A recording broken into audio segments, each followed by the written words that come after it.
नमस्कार, मैं आपका दोस्त आपका होस्ट गौरव प्रकाश स्वागत करता हूं आपके अपने चैनल छोटी मगर अनोखी बातों पे। आज फिर से पेश हूं आपके सामने देश दुनिया की ताज़ा तरीन खबरों के साथ। जुड़े रहिएगा हमारे साथ, गजब का वैल्यू एडिशन करेंगे। हमारे चैनल को सब्सक्राइब कर लीजिएगा, वीडियो को लाइक कर लीजिएगा। और चलिए चलते हैं आज के पहले खबर पर। सड़क परिवहन और राजमार्ग मंत्रालय किस महीना में सड़क सुरक्षा सप्ताह मनाता है? सड़क परिवहन और राजमार्ग मंत्रालय किस महीना में सड़क सुरक्षा सप्ताह यानी रोड सेफ्टी वीक मनाता है? तो इसका सही उत्तर क्या है? इसका सही उत्तर है जनवरी महीना में। अच्छा, सड़क सुरक्षा और राजमार्ग मंत्री कौन है? ये भी एक सवाल है और ये एग्जाम में आता भी है। तो इसका सही उत्तर है नितिन गडकरी, श्री नितिन गडकरी जी। इस साल ये मनाया जा रहा है 11 से 17 जनवरी 2023 को, यानी कि 11 से 17 जनवरी 2023 को ये मनाया गया। इस सप्ताह के दौरान आम जनता के बीच अलग अलग चौक पे, अलग अलग नुक्कड़ पे क्या किया जा रहा है? विभिन्न गतिविधियों का आयोजन किया जा रहा है। किसके द्वारा किया जा रहा है? तो मंत्रालय के द्वारा किया जा रहा है। चलिए अब चलते हैं अगले प्रश्न की ओर। और आज का अगला प्रश्न है, हेनले पासपोर्ट इंडेक्स 2023 के अनुसार दुनिया का सबसे शक्तिशाली पासपोर्ट किस देश का है? तो इसका सही उत्तर क्या है? इसका सही उत्तर है जापान। और जापान की राजधानी क्या है? टोक्यो। तो चलिए जानते हैं इसके विस्तार को। पासपोर्ट इंडेक्स क्या होता है? हेनले पासपोर्ट इंडेक्स क्या होता है? तो हेनले पासपोर्ट इंडेक्स हमें यह बताता है कि कौन से देश का पासपोर्ट कितना कमजोर है या कितना मजबूत है। अब जैसे जापान का पासपोर्ट, तो जापान के पासपोर्ट के द्वारा हम 189 देशों में बिना वीज़ा के जा सकते हैं या वीज़ा ऑन अराइवल पे हम जा सकते हैं। इस इंडेक्स में जो दूसरा स्थान है वो सिंगापुर और दक्षिण कोरिया द्वारा साझा किया गया है। भारतीय पासपोर्ट का अगर नाम लें तो वह इस इंडेक्स में 85वें स्थान पर है, 85th रैंक पर है। ठीक है, और इसके द्वारा हम दुनिया में 59 देशों में फ्री वीज़ा यानी मुफ्त वीज़ा के रूप में जा सकते हैं या वीज़ा ऑन अराइवल के रूप में जा सकते हैं। चलिए अब चलते हैं अगले क्वेश्चन की ओर। और आज का अगला क्वेश्चन ये है, भारत ने किस देश के साथ राजनयिकों के प्रशिक्षण में सहयोग बढ़ाने के लिए एक समझौता ज्ञापन पर हस्ताक्षर किया है? तो इसका सही उत्तर क्या है? इसका सही उत्तर है पनामा। भारत के विदेश मंत्री डॉक्टर एस जयशंकर यानी डॉक्टर सुब्रमण्यम जयशंकर ने पनामा के विदेश मंत्री जनेना तैवाने मैंकामो के साथ इंदौर में द्विपक्षीय समझौता किया है या द्विपक्षीय बैठक की है। चलिए अब चलते हैं अगले क्वेश्चन की ओर। और आज का अगला क्वेश्चन ये है, कौन सा राज्य 26वें राष्ट्रीय युवा महोत्सव का मेजबान है? तो इसका सही उत्तर है कर्नाटक।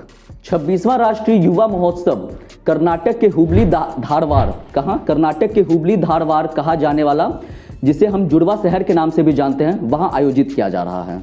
केंद्रीय युवा कार्यक्रम एवं खेल मंत्री श्री अनुराग सिंह ठाकुर ने यह कहा है, इस वर्ष की युवा महोत्सव की थीम विकसित युवा विकसित भारत है। चलिए अब चलते हैं अगले खबर की ओर। और अगला खबर यह है कि नई एकीकृत खाद्य सुरक्षा योजना का नाम क्या है?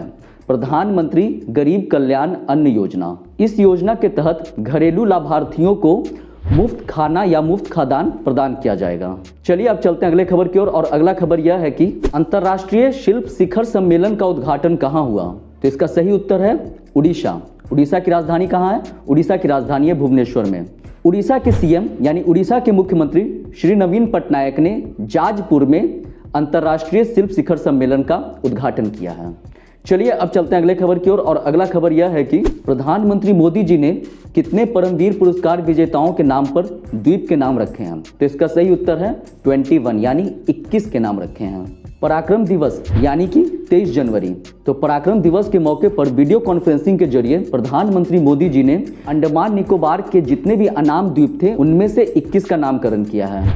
चलिए अब चलते हैं अगले खबर की ओर। और अगला खबर यह है कि भारतीय नौसेना ने आंध्र में किस नाम से मेगा अभ्यास आयोजित किया है? तो इसका सही उत्तर है एमफैक्स 2023। भारतीय नौसेना ने आंध्र प्रदेश में काकीनाडा के पास, कहां पर?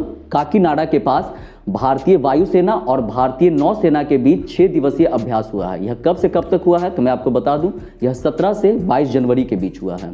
तो चलिए अब चलते हैं अगले खबर की ओर। और अगला खबर यह है, डीजीसीए के अगले महानिदेशक कौन बनेंगे? तो इसका सही उत्तर है विक्रम देवदत्त। डीजीसीए का फुल फॉर्म है director general of civil aviation. DGCA के अगले महानिदेशक के रूप में कौन आने वाले हैं? तो विक्रम देवदत्त आने वाले हैं। यह कौन है? यह एक वरिष्ठ प्रशासनिक सेवा अधिकारी हैं, यानी कि एक सीनियर आईएएस हैं। मैं आपको यह बता दूं कि विक्रम देवदत्त किनकी जगह लेंगे और कब लेंगे। तो यह 28 फरवरी को अरुण कुमार की जगह पर आएंगे। वर्तमान में विक्रम देवदत्त कौन है?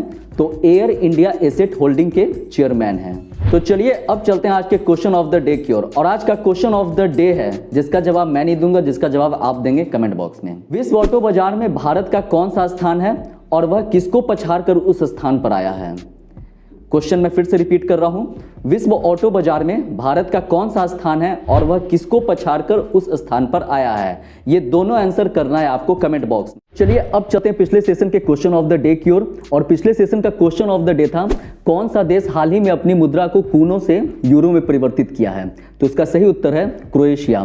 अब जिन 3 लोगों ने इसका सही और पहले जवाब दिया है उनका नाम है, पहला नाम है इसमें स्वीटी सिंह का, दूसरा नाम है इसमें सुरभि कुमारी का और तीसरा नाम है इसमें अरफा शेख का। इनके अलावा भी जिन लोगों ने इसका सही जवाब दिया है उनको भी कॉन्ग्रेचुलेशंस। तो चलिए अब मिलते हैं आपसे अगले सेशन में एक नए और मजेदार टॉपिक के साथ। तब तक के लिए हमारे चैनल को सब्सक्राइब कर लीजिएगा और वीडियो को लाइक कर लीजिएगा। Thank you so much.